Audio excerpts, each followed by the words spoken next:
Hello मेरे भाई बहन, कैसे हो आप लोग। तो सबसे पहले आपको एक अच्छा सा गुड इवनिंग। कैसे हो मेरे भाई, मेरे प्यारे बहन, कैसे हो। चलिए हम कराएंगे आपको CHSL 2024 के लिए। आपका सवाल आपका होगा 21 से। ठीक है, अभी 21 का शुरू किए हैं, 21 का खत्म नहीं हुआ है। इसमें बहुत सारा सवाल है, जितना शिफ्ट है ना वो सारा शिफ्ट इसमें कवर करना है। ठीक है, तो आपका जितना शिफ्ट उसमें से आधा हुआ है, अभी आधा जो है वो बाकी होगा। तो सभी को कवर करेंगे, तो ये कवर करने के लिए आपको मेरे साथ रहना पड़ेगा। ओके, चलो आ जाओ। बस आप रुक जाओ 1 मिनट, थोड़ा सही कर लेते हैं, तब ना आपका कमेंट आ पाएगा मेरे पास। ऐसे कैसे आएगा भाई।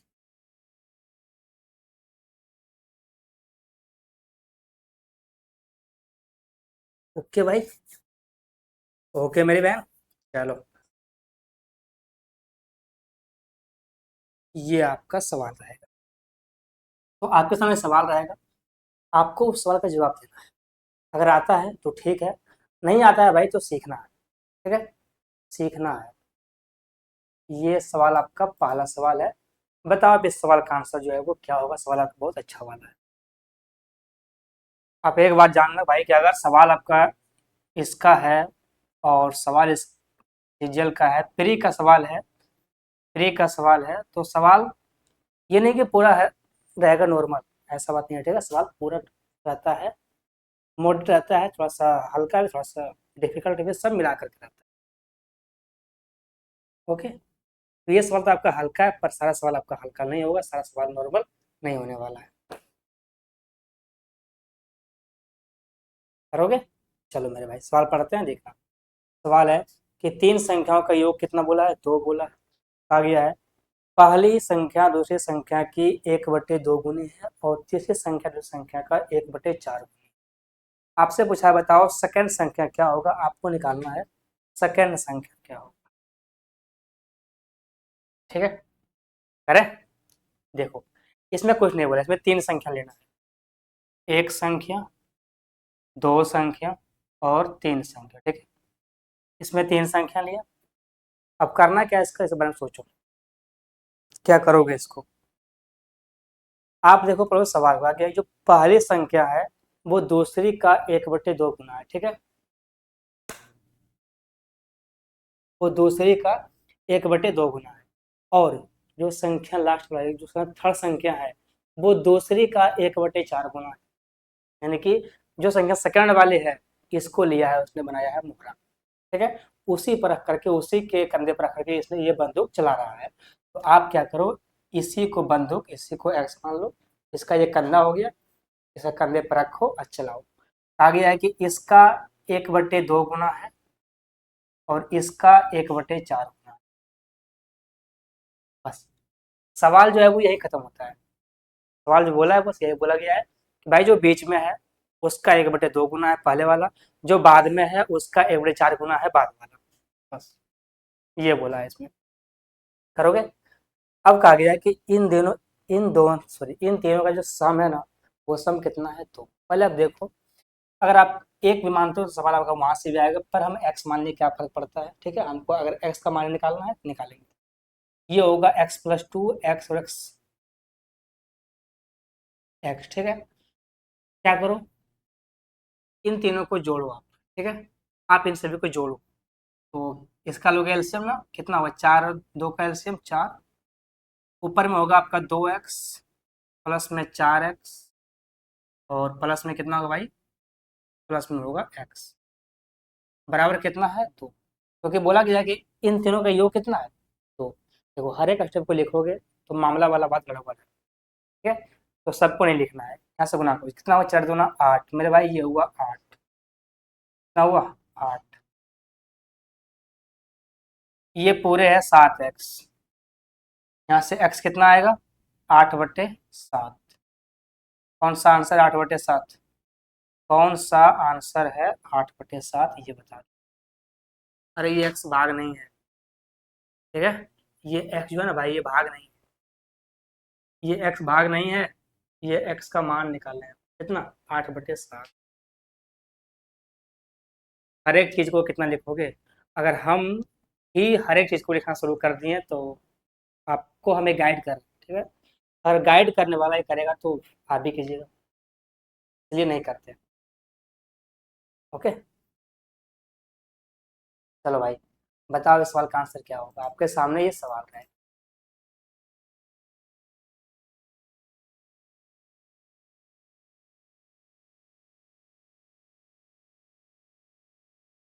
ये बताओ इस सवाल का आंसर जो है वो क्या होगा?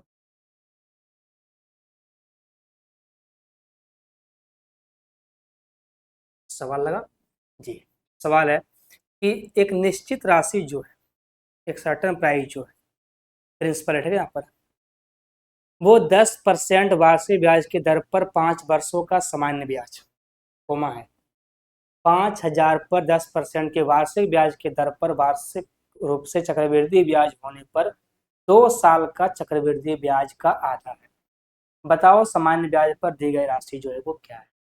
तो जो ऊपर है पूछा गया वो तो बात की बात है, पहले आप नीचे देखो, कहा गया है कि 5,000 रुपया पर 10% के हिसाब से 2 वर्ष का पहले ब्याज निकालो, क्या होगा? ठीक है, पहले आप ये निकालो। तो मेरे भाई, एक बात आप जानते हो कि अगर ब्याज निकालना है सीआई का, इसका मामला अलग होता है।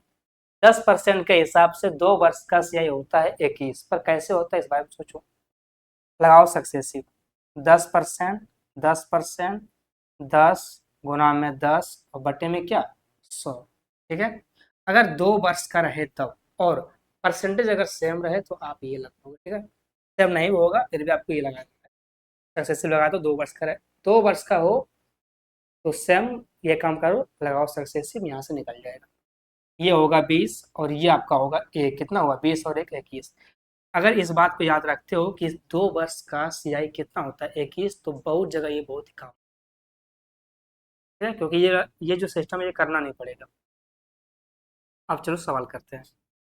तो पहले आप ये बताओ कि 5,000 रुपये के दर से 2 साल का जो ब्याज है सीआई है कितना है 21, 5,000 का 21% जो होगा वही तो ब्याज होगा। कितना ब्याज होगा? 21 105, सॉरी 105 जीरो कितना, 10,105। ये क्या है? ये है 10,105। अब कहा गया है कि जो सीआई का ब्याज है ना, जो सीआई का ब्याज है वो क्या है, आपका बोला गया है कि वो सामान्य ब्याज का आधा है, क्योंकि जो ये ब्याज है वो जो सामान्य ब्याज है उसका वो आधा है, ये बोला गया है, ठीक है। मेरी बात नहीं समझा? आप पढ़ो सवाल को, सवाल को एक बार नहीं, आप पढ़ो 4 बार। एक निश्चित राशि पर 10% वार्षिक ब्याज की दर पर 5 वर्षों का सामान्य ब्याज जो होगा वो सीआई का आधा होगा। सीआई है कितना, 10,550, इसका आधा है एसआई कितना, 525, 525, ये है एसआई। प्रिंसिपल निकालना है, 10% की दर से है, और भाई 10 ही है ना, 10 के दर से है और 5 वर्ष के लिए है, बट्टे में क्या होगा, 100। ओके, इससे ये कट जाएगा, ये कटेगा 5 2 बार में, यहाँ से प्रिंसिपल कितना आ जाएगा, इतना ही आएगा, 10,000, सॉरी 10,150 रुपया ही। अगर आप एक बात समझते हैं तो आपको दिमाग में काम करता है कि जो ब्याज है वो क्या है,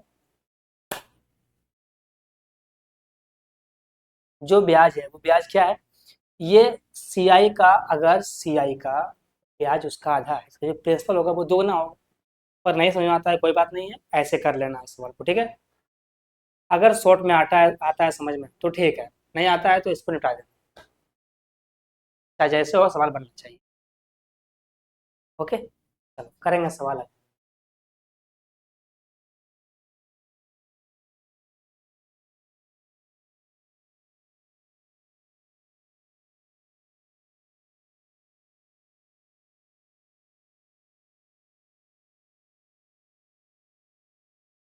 ये सामने सवाल है, बताओ इसका आंसर जो वो क्या होने वाला है।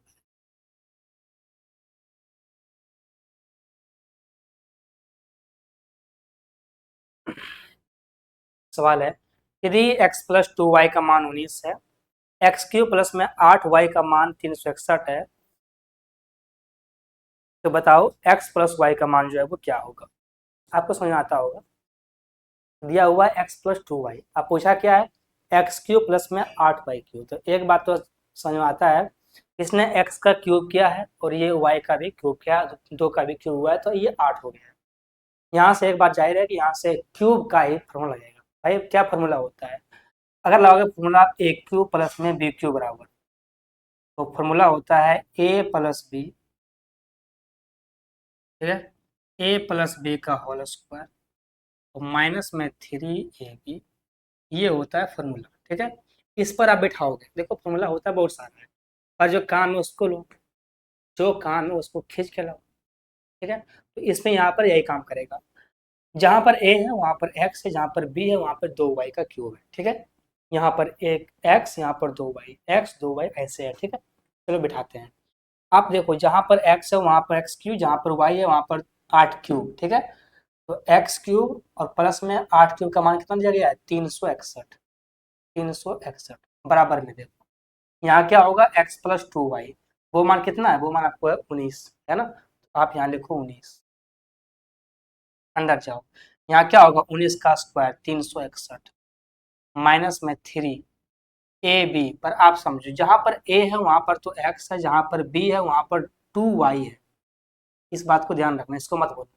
ठीक है, जहां पर x है वहां पर तो 2 है, लेकिन जहां पर y है वहां पर 2y है। ओके, यहाँ क्या रखोगे आप, 2y। चलो इसका काम खत्म। हमेशा जो सवाल होगा आपका, क्या बोलते हैं फॉर्मूला, उसको आप दिमाग में याद रखोगे, लिख के नहीं करो किसी भी हाल में। ये कितना हो जाएगा, 3 दूना 6, इसको हटाओ, पूरे क्या लिखो 6, 6x, यानी कि आपको मान निकालना है एक्स वाई का, फिर इसमें 6 गुना, उससे क्या मतलब है हमको, ये देखो ये कटेगा 19 से 361, 19 बार कटेगा ना, ये आएगा इस बार, क्या हो जाएगा, घटाओगे 361 में घटेगा 19, कितना बचेगा भाई, 2 बचेगा, फिर 4 बचेगा और 3, कितना 342, बराबर में क्या होगा 6xy, पर ये तो माइनस में है, ये भी तो होगा माइनस में क्योंकि बड़ा वाला पीछे है, तो यहाँ से ये वाला और ये वाला कट गया, काटना आता है, ये कटेगा 6 से 5 बार में, और 6 सत्ती 42, यहाँ से x कितना, y कितना आ गया 57, यही इसका आंसर है 57। कौन सा आंसर है, बी नंबर होगा इसका 57। तो ये सवाल था आपका अलजेब्रा का, सवाल बहुत अच्छा था, सवाल का उम्मीद आप ऐसे ही करें, सवाल आपके सामने ऐसा ही आएगा। ठीक है, और ऐसा सवाल कोई नॉर्मल सवाल नहीं होता है भाई, सवाल को देखोगे तो आंखें बंद हो जाएगी।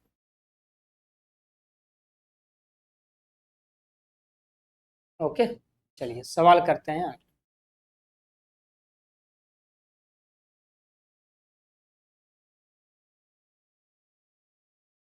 ये बताओ इस सवाल का आंसर जो क्या होगा।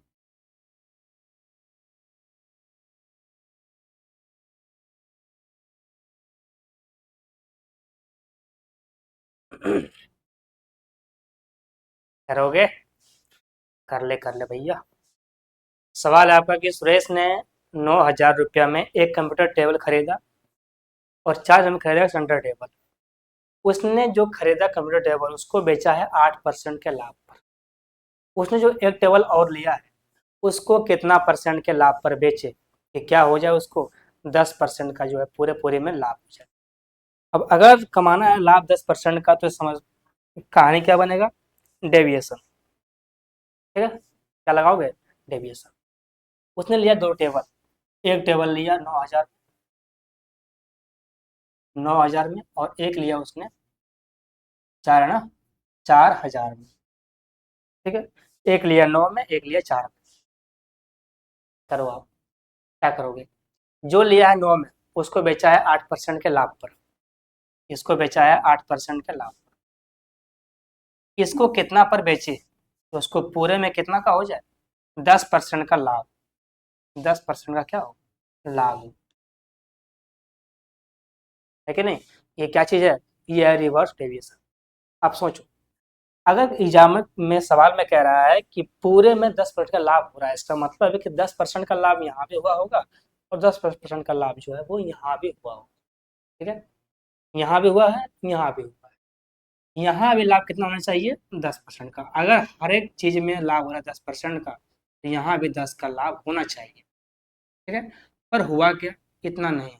यहाँ देखो, यहाँ पर 2 कम हो गया, इसको काट लो, ठीक है। यहाँ पर जो आपका क्या है, 2 कम हो गया, तो 9 का 2 कम हुआ, कितना कम हुआ, 18, है ना। 9 का 2% कम हुआ, कितना कम हुआ पूरे, 18, 9 दूना 18% कम हो गया। ओके, कितना कम हुआ, 18। एवरेज, सॉरी, एवरेज, एवरेज को बैलेंस करने के लिए अगर ये कम हुआ 18%, इधर आप जोड़ दो, ये तो करते हो ना। अगर आपको बैलेंस करना है, ठीक है, जिस तरफ कम है उस तरफ आप भारी कर दो, हो जाएगा बैलेंस। आप यहाँ देखो, यार कितना कम है, 18% कम, इधर लाओ और इसको जोड़ दो, कितना, 18%। किस पर, 4 समान पर, भाई 4 है ना, तो 4 में भाग दे करके कितना कटेगा, 4.5 बार, कितना आएगा, 10 और 4 14.5, ठीक है। 14.5% लाभ पर अगर वस्तु को बेचे तो उसको पूरे में लाभ कितना हो जाए, 10% का। ये आपका सवाल रहेगा और इसका ये जवाब होगा। कौन सा आंसर है, आंसर नंबर ए होगा। सवाल बेशक लंबा है, बेशक बड़ा है, पर सवाल का जो डाटा है वो बहुत अच्छा है, सेट किया गया है। डेविएशन लगा तो फिर आप लगा दो वेटेड एवरेज, सवाल का आंसर वहां से, ठीक है। पर वैसा क्यों करें, सबसे हल्का ये वाला, अगर आप कोई और चीज ट्राई करते हो तो फिर मामला गड़बड़, है ना। इस सवाल का मामला गड़बड़ आएगा जरूर, पर देर से आएगा, लेट से आएगा। आ जाओ, करते हैं सवाल अगला।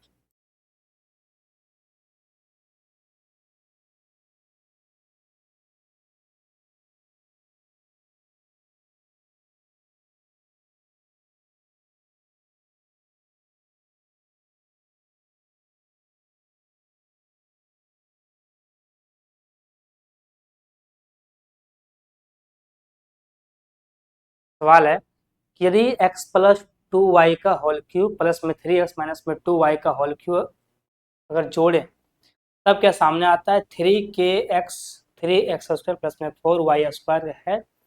तो बताओ कि k का मान जो है वो क्या है, आपको k का मान बताना है। इन सवालों को देखो बहुत से, इस सवाल में जितना लंबा करोगे उतना लंबाई चलता जाएगा, बंद नहीं होने वाला है। लंबा करते जाओ, चलता ही जाएगा। पर इसको शॉर्ट करना है, कैसे शॉर्ट होगा, आप सोचो कि अगर हम ए क्यूब, इसमें अगर हम ए क्यूब प्लस बी क्यूब को जोड़े, सॉरी ए प्लस बी के होल क्यूब को जब जोड़े हम ए माइनस बी के होल क्यूब, तो मेरे सामने क्या निकल के आएगा। अगर इतना बात पता होगा सवाल बनेगा 2 लाइन, नहीं पता होगा तो जो लिखा हुआ है सामने उसको सभी को खोलो और सबको तोड़ो, सवालों का आंसर वहां से आ जाएगा। पर जो शॉर्ट है वो करता हूँ। ओके, चलो देखो, पहले आप ये पता रखो कि अगर हम x प्लस, भाई x ही है ना, x ही है, ठीक है। अगर हम x प्लस वाई के होल क्यूब को जोड़े किस में, x माइनस का y का होल क्यूब, तो मेरे सामने क्या निकल के आएगा, इस बात के बारे में सोचो। यहाँ आएगा 2x³ प्लस में 336xy स्क्वायर, ठीक है। ये आपके सामने जो है वो निकल करके आएगा। पर ये बात को करना है साबित, तो भाई खोलो, अगर ये बात पता हो आपको तो सवाल का आंसर यहाँ निपट जाएगा। नहीं पता हो, थोड़ा लंबा लगेगा, तो खोलो इसको। ये होगा, आप जानते हैं कि ए क्यूब प्लस में बी क्यूब प्लस में 3a² बी प्लस में 3ab स्क्वायर, ये फॉर्मूला किसका है, ये फॉर्मूला है ए प्लस बी के होल क्यूब का। ओके, प्लस में ये फॉर्मूला है ए क्यूब माइनस में बी क्यूब माइनस में 3x² बी और प्लस में 3ab²। ये फॉर्मूला है ए माइनस बी के होल क्यूब का, ठीक है। आपके सामने 2 फॉर्मूला है, एक ए प्लस बी का होल क्यूब, ए माइनस बी का होल क्यूब। जब सामने होता है स्क्वायर वाला तो समस्या होता है, यहाँ पर तो क्यूब है, ये तो समस्या का भंडार है कि नहीं। चलो फिर भी करते हैं। आप देखो, यहाँ से माइनस वाला और यहाँ से प्लस वाला कट गया, ये y³ कट गया। देखो x³ और x³ कितना आता है, 2x³ प्लस में 3xy स्क्वायर, ये वाला क्या होगा 6y स्क्वायर। तो हम क्या बोले, आप इस बात को याद रखो डायरेक्ट कि अगर x प्लस वाई के होल क्यूब अगर हम जोड़ते हैं x माइनस वाई के होल क्यूब, तो मेरे सामने 2x क्यूब प्लस में 6x वाई का स्क्वायर आएगा। ठीक है, ये हुआ प्लस वाला। दूसरा है माइनस वाला, अगर इसमें हम घटाएं तब मेरे सामने क्या आएगा, सवाल उस पर बन सकता है, कोई बड़ी बात नहीं। इस बार प्लस वाला हो सकता है, कोई माइनस वाला भी। ठीक है, तो ये आपके सामने प्लस वाला है, जो रहेगा माइनस वाला वो भी खुद बनाओ आप। सवाल का जो सूत्र है वो तो खुद पे खुद बनता है। चलो,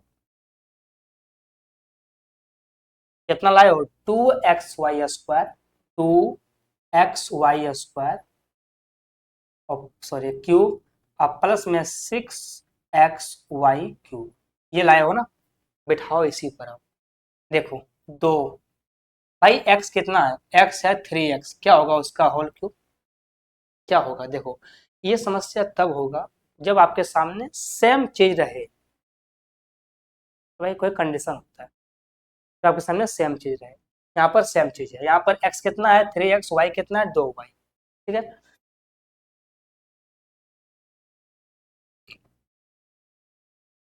ओके। चलो, अगर सेम नहीं होगा तो क्या करोगे, कुछ नहीं, यहाँ पे बदलेगा और क्या होगा, सवाल तो उतना ही रहेगा ना, बस जो सूत्र है उसको याद रखना। चलो, यहाँ क्या है भाई, x कितना है 3, क्या होगा 3 का क्यूब 27x³ प्लस में यहाँ कितना होगा 6, x कितना है 3x और भैया स्क्वायर है ना, तो y कितना है 2, क्या होगा 2 का 4y, 4y²। कुछ कॉमन ले पाओगे, देखो कॉमन क्या होगा।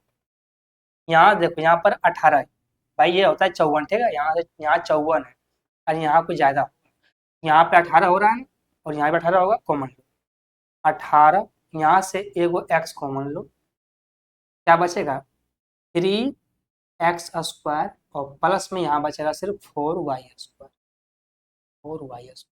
हमने कॉमन क्यों लिया, क्योंकि जो मेरे सामने है ना, जो मेरे सामने है वहां के अनुसार से हमको लेना पड़ेगा कॉमन।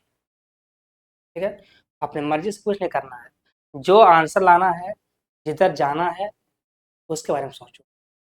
सामने क्या है 3kx हट जाएगा, सामने है 3kx और 3x² प्लस में 4y²। तो देखो, जो सवाल का आंसर होगा वो सवाल का आंसर ये वाला होगा, मात्र 2 लाइन का, जब आपको चीज याद रहेगा तब, है ना। जब चीजें याद रहेगा तो सवाल का जो आंसर है वो सवाल का आंसर सिर्फ इतना में ही निपट जाएगा। ओके, चलो, अब क्या कर दो, अब कर दो कंपैरिजन, इसके बराबर में ये है, इसके बराबर में ये है, दोनों बराबर है, ठीक है, करो कंपैरिजन। देखो 18 इसको काट के लिखो, इसको अलग लिखो, 6×3 = 18। ठीक है, अब यहाँ देखो 3x² प्लस 4y², यहाँ वही कहानी है, यहाँ पर x है, यहाँ भी x है, यहाँ पर k है, यहाँ पर सॉरी यहाँ पर 3 है, यहाँ पर 3 है, जहाँ k है वहाँ क्या है 6 है। ठीक है, तो k का मान क्या हो गया 6, k का मान क्या आ गया 6। तो ये हुआ कंपैरिजन से, तुलना करो और लाओ आंसर। नहीं भी करोगे वहां से काट के भी लिखोगे तो आंसर वहां से आए, कोई फर्क नहीं पड़ता है, आंसर तो कहीं से आना ही आना।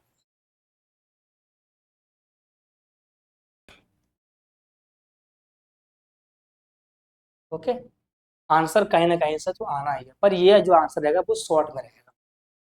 सवाल को याद रखो, कर दो कंपैरिजन और आंसर ले आओ। चलो करेंगे सवाल अगला।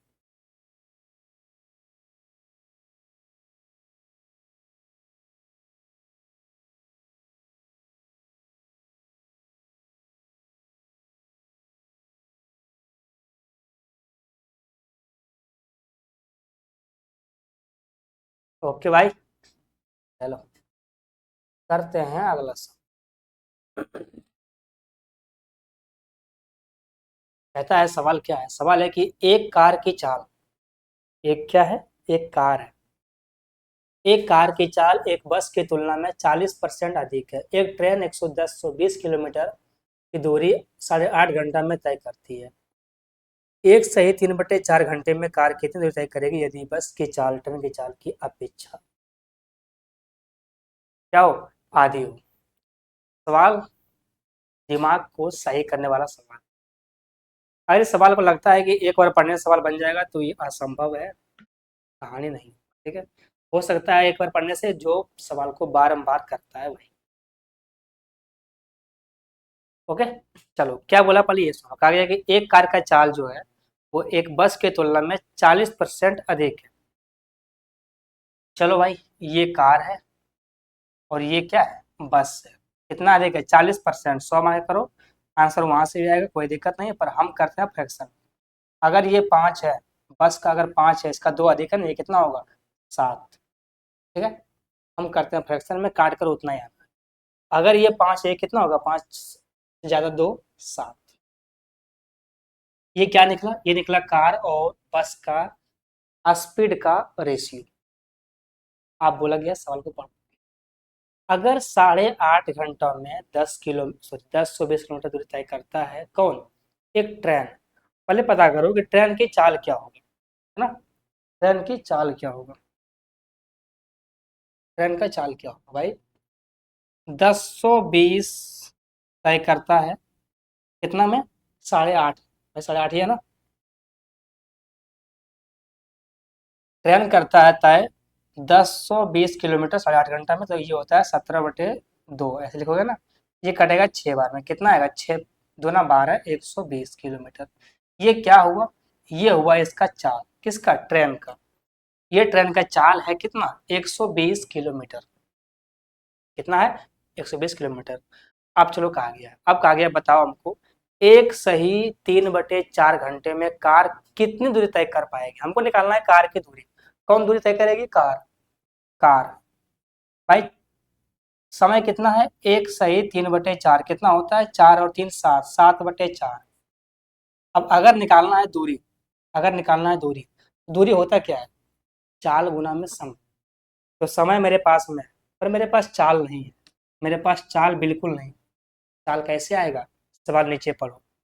कहा गया है कि जो बस की चाल है ना, वो ट्रेन की चाल की आधी है। ठीक है, नीचे सवाल देखो। जो बस की चाल है वो ट्रेन की चाल की, जो सॉरी, जो बस की चाल है वो ट्रेन की चाल की आधी है। अगर ट्रेन की चाल 120 है तो बस कितना है, 60 है। बस कितना है, 60 है, पर यहाँ तो 5 है। ये जो 60 है वो एक्चुअल मान है, ये 5 जो है वो रेशियो वाला मान है। कितना गुना होगा, ये 12 गुना। अगर ये 12 गुना तो ये भी होगा 12 गुना। कितना, 12×3 = 84। चाल क्या आ गया, 84। ठीक है, ये चाल हुआ, काटो ये कटेगा 21 से। कितना आएगा, 7 7 दूना 14, 147। 147 किलोमीटर ये दूरी होगा कार जिसको तय करेगी। कौन सा आंसर होगा, 147, डी नंबर। तो सवाल में आगे पीछे बीच में नीचे सगर से पूछा गया है, थोड़ा सा घुमाया गया है सवाल को। सवाल है नॉर्मल वाला ही, पर थोड़ा सा ये इसको घुमा दिया है इसमें। तो आपको भी घूमना पड़ेगा इसमें गोल गोल। ओके, क्योंकि बिना घूमे तो काम इसमें बनने वाला है। चलो बताओ इस सवाल का आंसर क्या,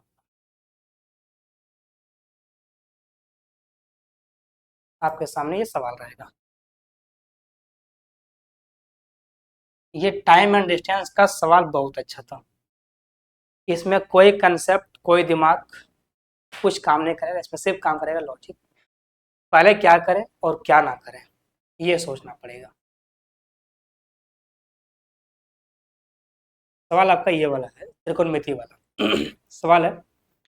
√13 साइन बराबर 2 है, तब बताओ find the value 3 tan plus में √13 साइन बट्टे में √13 कॉस माइनस में 3 tan का मान क्या होगा। क्या चाहता क्या है ये हमसे, ये चाहता क्या है, सवाल कैसे होगा। इसने लिखा है कि √13 साइन बराबर कितना, 2। इसको लगता है कि हमको सवाल को जांच करना नहीं आता है।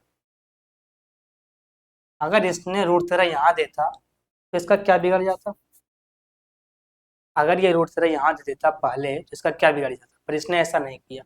इसने कहाँ दिया है, बाद में दिया है, तो हम भी इसको सही कर लेंगे। अब देखो भाई, डिग्री का मान, दुनिया का कोई भी डिग्री का मान वो ऐसा मान तो होगा नहीं जो कि √13 ला करके देगा, कोई ऐसा मान नहीं। ठीक है, तो ओनली वन क्या है, पाइथागोरस भगवान जी को याद करो, पाइथागोरस को, उसको चिपकाओ। अब साइन होता क्या है, पी और ये तो एच हो गया। अगर पी और ये एच है तो बी कितना आएगा भाई, बी निकालना आता है ना।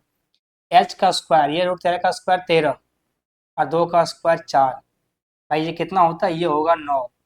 अंडर में 9, बाहर में कितना आएगा 3, यहाँ से बी कितना आ गया 3। तो मेरे पास पी भी है, बी भी है, एच भी है, मेरे पास सब कुछ है। अब हमको जो पूछा गया उस पर ध्यान दो। पूछा गया है 3 tan थीटा, 3 tan, भाई टेन क्या होता है, टेन होता है पी बटे बी, पी है कितना 2 और बी कितना है 3, प्लस में क्या है √13 साइन, √13 साइन, अरे साइन क्या है 2/13, 2/13, ठीक है काट सकते हो पर एक बार लिख लो उसके बाद काटना।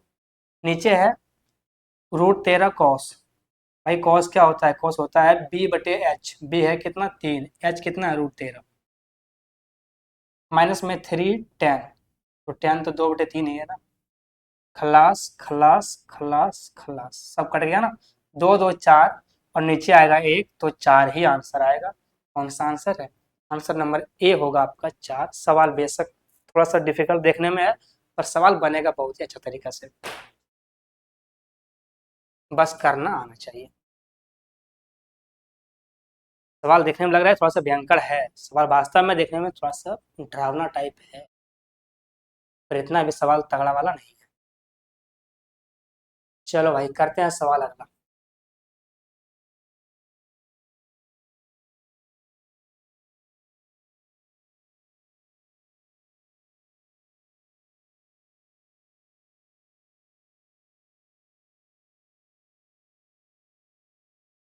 बताओ आप इस सवाल का आंसर क्या होगा, क्या होगा।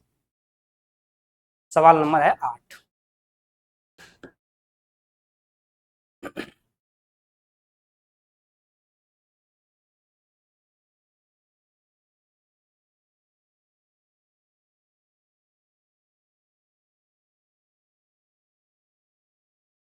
सवाल क्या है भाई, सवाल है कि यदि संख्या इतना को 8 और 9 से कटता है तब बताओ ए और बी का जो सबसे छोटा संभव मान है वो क्या हो सकता है। ऑप्शन आपके सामने है, चारों ऑप्शन। तरीका तो एक ये है कि पूरा करना पड़ेगा, कोई तरीका इसमें काम नहीं करेगा। सवाल क्या है, 6 4 5 ए, 6 4 5 ए, और नंबर क्या है, और नंबर है 2879, 2879, और कुछ है, और है B8, B8। अगर ये संख्या किससे, ये संख्या अगर 9 और 8 इन दोनों से कटता है तो बताओ कि ए और बी का मान जो है वो क्या होगा। ये आपको मान को बताना है, वो भी सबसे छोटा संभव मान। बड़ा नहीं पूछा है, छोटा पूछा है, ठीक है, कि बड़ा पूछेगा नहीं, बड़ा बहुत सारा बहुत कुछ हो सकता है, ये छोटा पूछा है। ओके, चलो करते हैं, देखना। अगर ये पूरे नंबर 8 से कटता है, इसमें भाई आपको आना चाहिए करने के लिए दो चार गो कंसेप्ट। एक कंसेप्ट क्या, कि अगर किसी नंबर को 8 से काटना है तो वो क्या कंसेप्ट है, लास्ट के 3 अंक 8 से चिपकाओ। अगर लास्ट के 3 अंक 8 से कटता है तो वो नंबर कट जाएगा। दूसरा, अगर काटना है 9 से, क्या होगा, पूरा नंबर अगर 9 से कट जाएगा, पूरा नंबर का सम अगर 9 से कटता है वो नंबर भी कटेगा, या अंकों का जो सम है वो 9 से कटना चाहिए। ये 9 का नियम है, आपको ये याद होना चाहिए। चलो पहले चेक करते हैं 8 से। लास्ट का 3 अंक अगर 8 से कट गया तो ये कहानी बन जाएगी, ठीक है। यानी कि बी का मान क्या रखें कि 8 से कट जाए। अगर बी का मान यहाँ पर हम 0 रखें, भाई सबसे छोटा मान तो 0 ही होता है ना।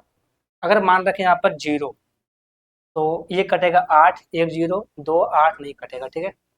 यहाँ रखोगे 1 तो 8 से एक बार में बचेगा 2, 1 और 1 11, एक बार में 38 नहीं कटेगा। भाई चेक करना आता होगा, यहाँ मान रहे चेक करोगे तो 0 नहीं कटा, 1 नहीं कटा, अब क्या आएगा इसके बाद 2, यहाँ रखोगे 2, तब काटो। अगर आपने रखा 9 2 8, काटोगे 8 से, जाएगा 8 से एक बार में बचेगा 1 4, जाएगा 8 से एक बार में बचेगा 4 8, जाएगा 8 से 6 बार में 48, है ना। अगर बी का मान रखते हैं 2 तब ये नंबर जो है वो 8 से कट जाता है। कौन वाला? ये वाला। अगर बी का मान रख दे हम तो ये नंबर जो है 8 से कटता है। अगर लास्ट के 3 अंक 8 से कट रहा है तो वो पूरा नंबर जो है वो 8 से कट रहा है, चाहे वो नंबर जैसा भी हो, कैसा भी हो, कुछ भी हो, है ना। अब आप सवाल देखो। सवाल में आप देखो कि जब हमने बी को 2 रखा तो ये नंबर कट गया। क्या ऑप्शन में ऐसा है कि किसी एक में ही बी हो? ऑप्शन नंबर ए में, बी में, सी में, डी में। ऑप्शन नंबर बी में देखो, बी का मान सिर्फ 2 है। अब वो पूरे ऑप्शन में एक ही ऑप्शन में है, कौन सा? बी नंबर में है, वही इसका आंसर हो जाएगा, है ना। यहाँ से आपको ए का मान नहीं निकालना है, जब आप करोगे पेपर में तो खुद देख लेना आप, ठीक है। पर आप ए का मान निकाल लो, सीख लो। ये आपका आंसर हो गया, ठीक है। आगे करने के लिए बी का मान 2 रखना है। अब बात आता है किसका? 9 से। इन सभी नंबर को 9 से काटना है। भाई 9 क्या कहता है कि इन सभी को पहले जोड़ लो, और नहीं तो जो अंकों का संख्या है उसको जोड़ो। अगर 9 से कट जाएंगे तो वो फिर हम भी कट जाएंगे। अब यहाँ देखो, 9 से 9 कट जाएगा, 9 से 5 4 9 कट जाएगा, 9 से 7 2 9 कट जाएगा। अब तो कुछ कटेगा नहीं। 8 6 14, 14 2 16, ठीक है। 16 और 8 कितना होता है भाई? 24। कितना होता है? 24। 24 क्या होता है? 24 होता है 2 और 4 6। भाई 24 है ना। अंकों का सम मतलब कि ये 2 है और ये 4 है, इसको जोड़ो कितना होगा? 6 4 2 6। अब कहा गया बताओ, 6 प्लस में क्या बच गया? ए। अब यहाँ ए का मान हम क्या रखें कि 9 से कट जाए, तो ए का मान अगर हम छोटी मान 3 रखेंगे तभी ये कटेगा, नहीं तो नहीं कटेगा, है ना। ए का सबसे छोटे मान जो होगा वो 9 से कटने के लिए यहाँ पर आपको 3 रखना पड़ेगा, तब जाकर के ये ए से कटे, 9 से कट जाएगा। क्या होगा? ए का मान 3, बी का मान 2। कौन सा आंसर है? बी नंबर ही है, ए का मान 3 और बी का मान 2। सवाल अच्छा वाला है ना। सवाल बहुत अच्छा वाला है, ठीक है। ये सवाल देखते नहीं बनेगा भाई, थोड़ा सा आपको कष्ट उठाना पड़ेगा। चलो करते हैं सवाल अब।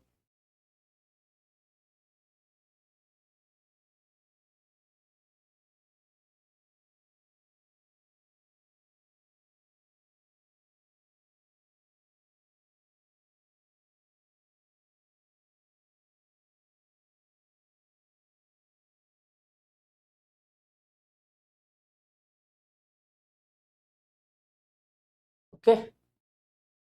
सवाल क्या है कि ए बी और सी के वेतन का अनुपात जो है वो 2 3 4 के अनुपात में, यदि उनके वेतन में 30%, 20% और 10% की वृद्धि की जाती है, तब बताओ उनका वेतन का अनुपात जो है वो अब क्या होगा। तो जो पहले है वो तो ठीक है, लेकिन वहां से वृद्धि करना है उसको कितना?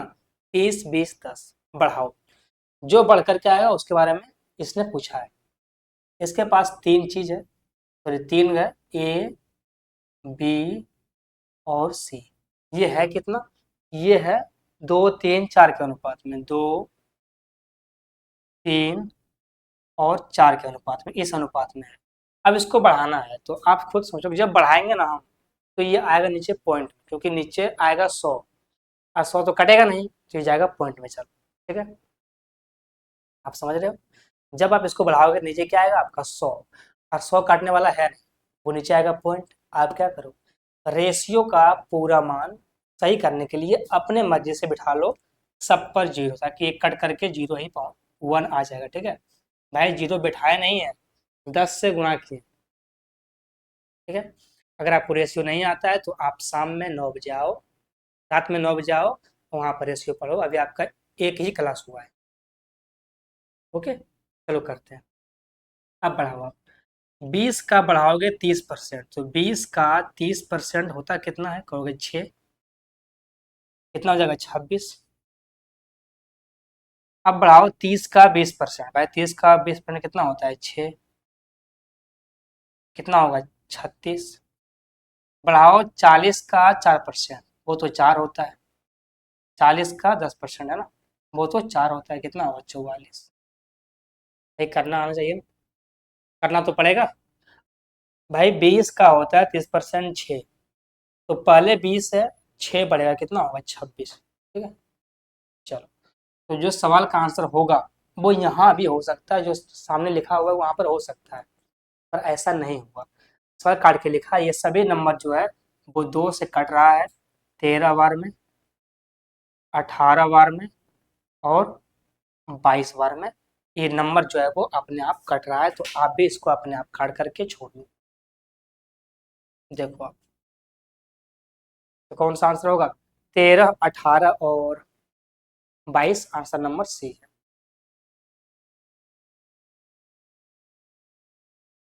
ठीक है नहीं? चलो करते हैं सवाल अगला।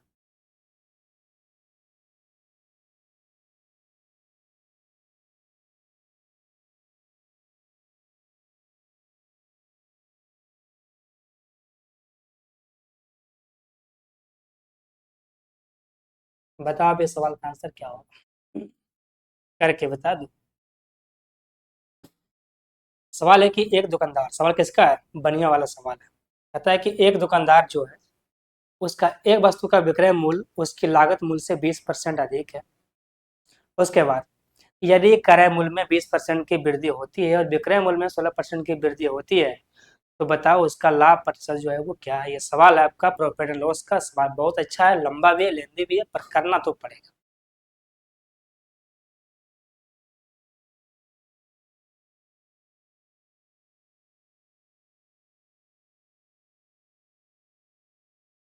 है ना? करना तो सवाल पड़ेगा। चलो भाई करते हैं। कहा कि एक दुकानदार है, उसने एक वस्तु लिया और उसको बेचा भी। भाई वस्तु जो भी लिया होगा वो होगा 100%। आप 100 रुपया के सामान पे कमाओगे 20 रुपया का लाभ, सामान कितना बेचोगे? जाहिर सी बात है 120 में निपटाओगे इसको, 120 में। अब बोला गया है कि यदि उसके क्रय मूल्य में 20% की वृद्धि हो जाए। भाई 100 का 20% 20 ही होता है, ठीक है। अगर करेंगे वृद्धि 20% का, कितना होगा? ये वाला 120 हो जाएगा। जो उसका विक्रय मूल्य है ये वाला, इसमें कितना वृद्धि हो? 16% का वृद्धि हो। 120 का 16% कितना होता है? 120 का 16% कितना होता है भाई? 32, 16 3 19। यहाँ बैठेगा पॉइंट, कितना आएगा? 19.2। 120 का सामान बेचना था, अब बेचोगे इतना ज्यादा, कितना में? 139.2 में। 139.2 में इतना में सामान को अब बेचोगे। कहा गया बताओ कि अब जो है वो प्रॉफिट क्या होगा, अब जो है लाभ क्या होगा। लाभ निकालना है, ठीक है। कितना का लाभ हो रहा है? 19.2 का। किस पे हमेशा होता है? सीपी पे। सीपी है कितना? 120। इसको मत देखो, यहाँ देखो, यहाँ पे लाभ हो रहा है 120 गुना में 100 साइन परसेंटेज का, क्योंकि पूछा है क्या? पूछा है प्रॉफिट परसेंटेज। ओके, तो यहाँ से ये हटाओगे बैठेगा 0, इससे और ये कट गया, ये कटेगा 12 से 16 बार, कितना आ गया? 16%। 16%, यही इसका आंसर होगा। 16% कौन सा है? बी नंबर है 16%। देखो भाई,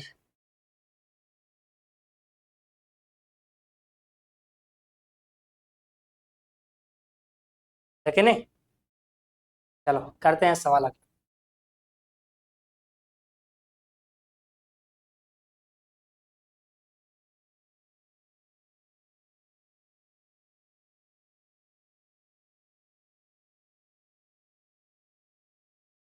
बताओ इस सवाल का आंसर क्या हो।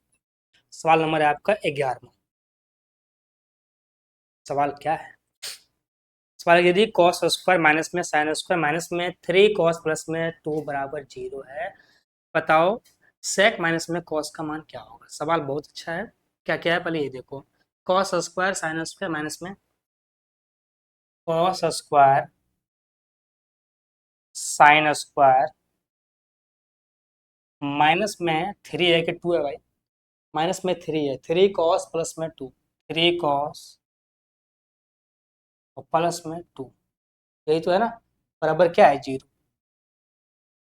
तब जो पूछा है वो उसके बाद में देखो, पहले अब ये देखो पूछा है सेक माइनस में कॉस, वो तो बात की बात है कि क्या पूछने पूछा है। पहले ये पता करना पड़ेगा कि आखिर दुनिया का कौन सा वो मान होगा जो कि इन सभी में रखने पर हमको ला के दे 0। कौन सा होगा वो, क्या नियम लगाना पड़ेगा, पहले सोचो इसके बारे में। सोचोगे? मान पकड़ो डिग्री का 90 और जो 0 इसको छोड़ ही दो। पकड़ो किसको? 30, 60, 45 का।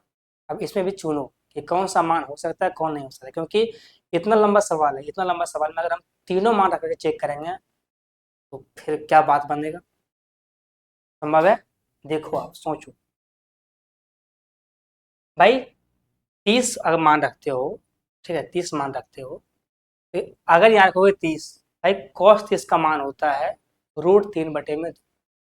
ठीक है, तो जब रखोगे आप cos 30 का मान √3/2, यहाँ पे देखो cos है, यहाँ क्या होगा √3/2। अब √3 का होल स्क्वायर तो यहाँ पर हो जाएगा, यहाँ तो वो निकल जाएगा रूट से, लेकिन यहाँ पर रूट से वो बाहर होबे ना करेगा, वो उसी में रह जाएगा रूट में। अब ना रूट हटेगा ना कहानी बनेगा। ठीक है, तो ये मामला गड़बड़ हो गया।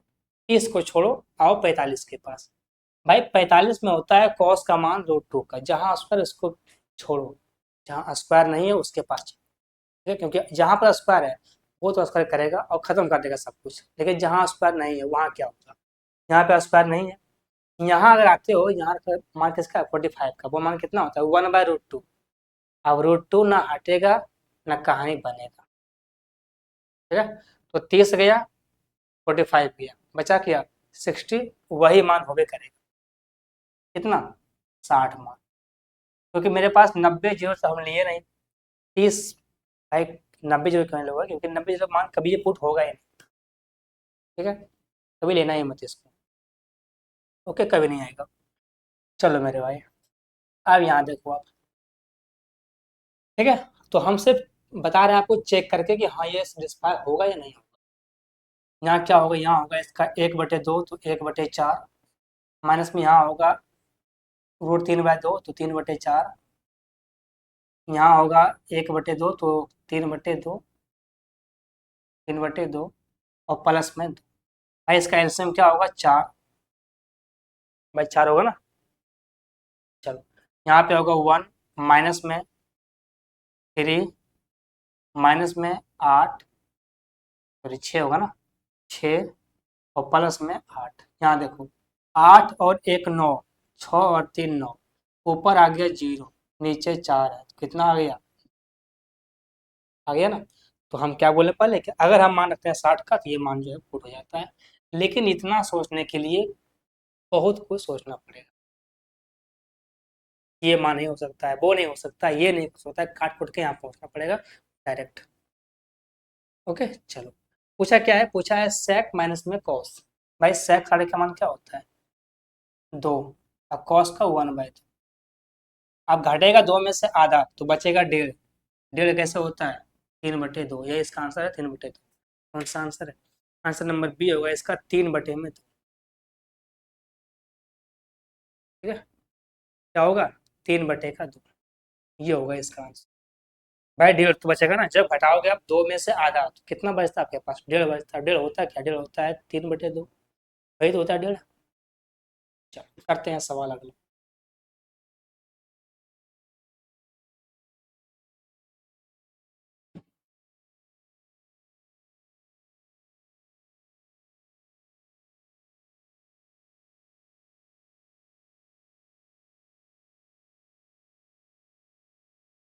सवाल क्या है अगला, सवाल है, ये लंबा सवाल है, कागज के बताओ इन सभी में से सबसे बड़ा संख्या जो वो कौन सा है। निकालना क्या है, सबसे लार्जेस्ट नंबर।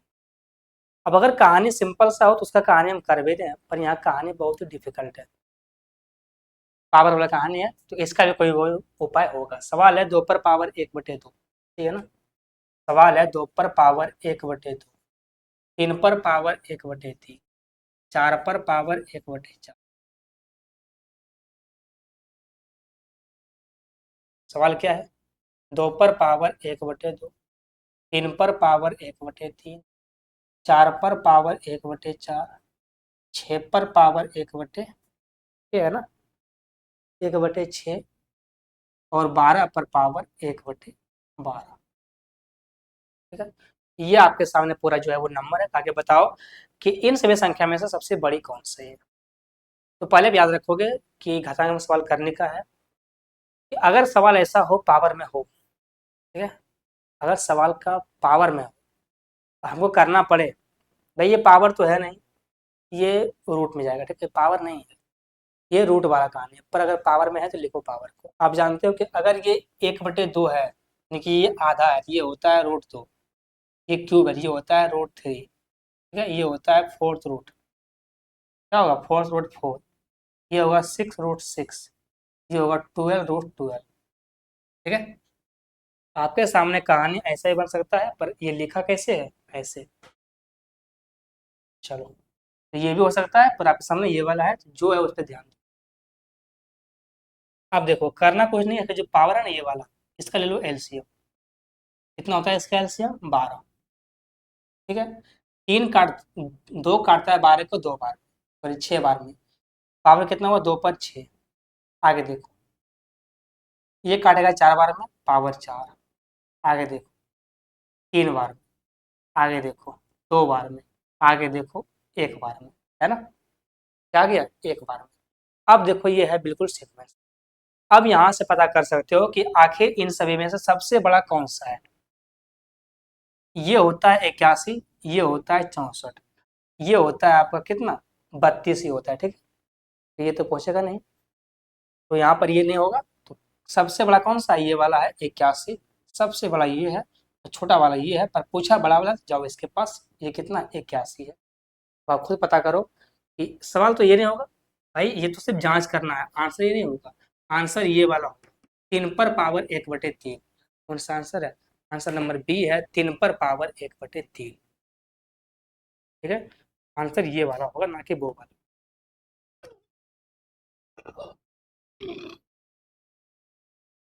ओके, तो ये तो आप करके लाए हैं कि हाँ ये ऐसे हो सकता है, तो इसको मत ढूंढना। करते हैं सवाल अगला। ठीक है, ऐसा बिल्कुल कभी मत करना कि सवाल में ढूंढना ये वाला कि भाई 3/4 कहाँ है, कहाँ है। वो कभी नहीं मिलेगा। क्या मिलेगा? ये मिलेगा, क्योंकि इसमें से पूछा गया।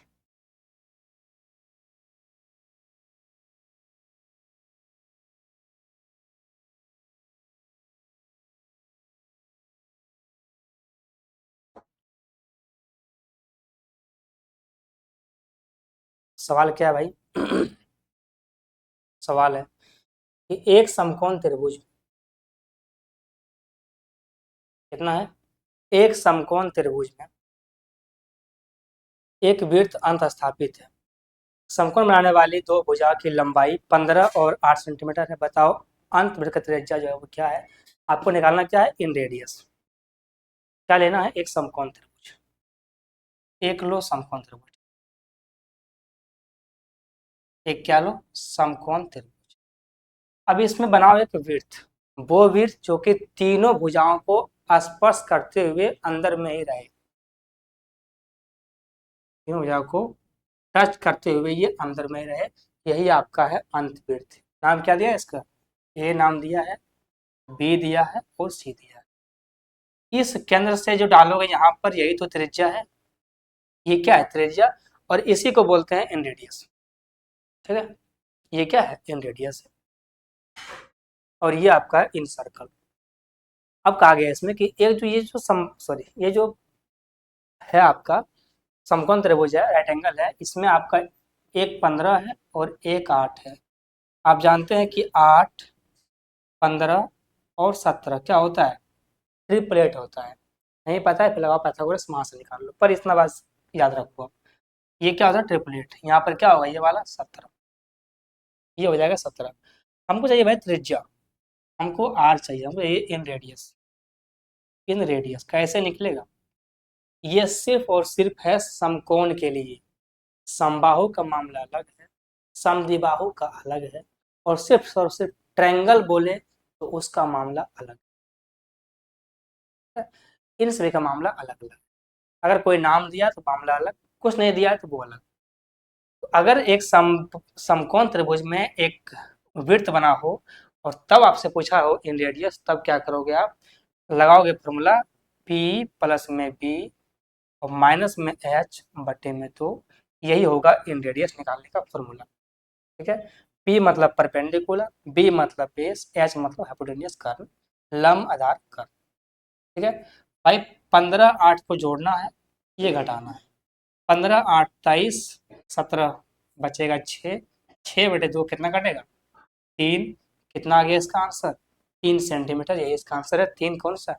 आंसर नंबर सी है इसका, 3। तो ये सवाल सिर्फ और सिर्फ किसके लिए है? ये नियम सिर्फ समकोण के लिए ही है, सब में यूज मत कीजिएगा।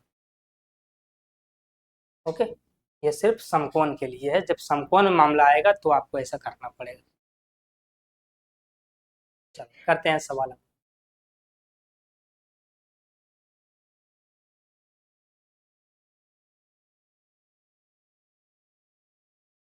ट्रायंगल है भाई। ट्रायंगल में 12 फॉर्मूला है, मतलब 12 नहीं है, मतलब 72। जैसे बोलने का तरीका है ना कि ट्रायंगल में 72 फॉर्मूला है, 72 नियम है। अगर कोई एक लाइन खींचा है, उसके बारे में क्या बोला गया है उसका अलग कहानी है।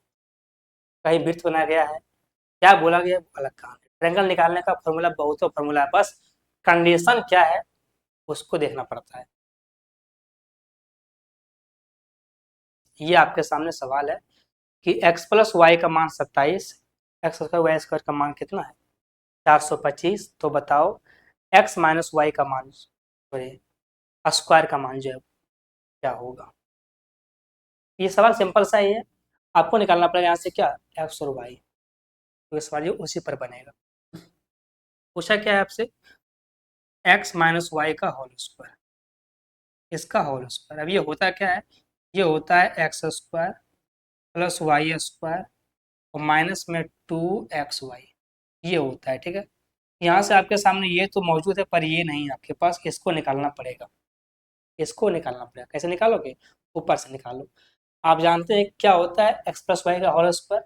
27 का होल स्क्वायर, ये हुआ एक्स प्लस वाई का होल स्क्वायर बराबर एक्स स्क्वायर प्लस में वाई स्क्वायर। वो कितना मान दिया गया? 425। 425 और प्लस में है 2xy, ये तो आपके सामने है। ये x प्लस वाई का होल स्क्वायर, ये x square y square plus में 2xy, ये होगा 729। आएगा इस पार, ये वाला क्या होगा? 425। यहाँ कितना बचेगा? 2xy। भाई घटाओगे कितना बचेगा? ये 4 बचेगा, ये 0 बचेगा। ओके, और ये 3 बचेगा। कितना? 304 बचेगा। ठीक है, काटना मत इसको। यहाँ क्या लिखोगे? 304। इसका मान कितना है? 425। ये मान कितना है? 304। घटाओ कितना बचेगा? 1, 2 और 1 कितना आ गया? 125। ये इसका आंसर है 125। तो इसको आप मत कीजिएगा, इसको नहीं करना है। ठीक है, इसको सोच के ही कर लेना है दिमाग में कि हाँ इसका मान जो है वो 304 आएगा। इसको कतई ना करना है।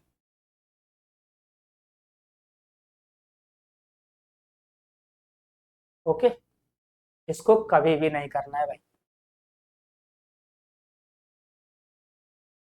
चलो करेंगे सवाल अगला।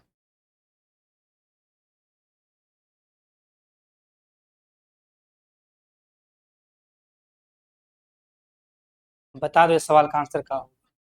सवाल नंबर 15 और लास्ट सवाल।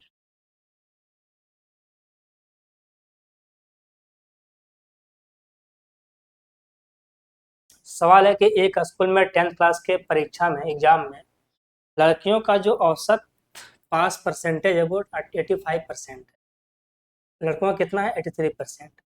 उस स्कूल में 10th क्लास के सभी लड़कों और लड़कियों का औसत कितना है पास परसेंटेज?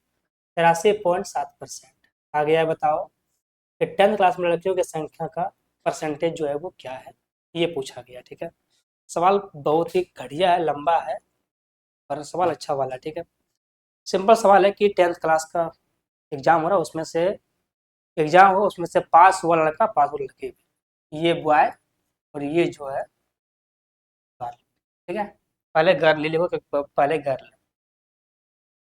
ये गर्ल और ये जो है वो बॉय।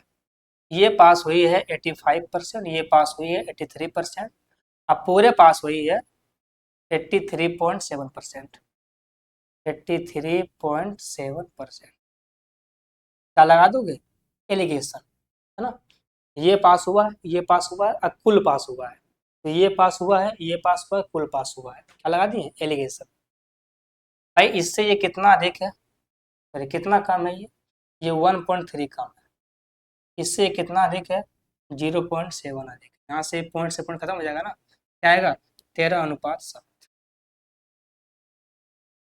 क्या आएगा भाई 7:13। ये क्या निकला, ये निकला स्कूल के जो छात्र है उसका संख्या, ये निकला आपका क्वांटिटी। आगे बताओ कि उस स्कूल में कितना परसेंट जो है वो लड़कियां हैं।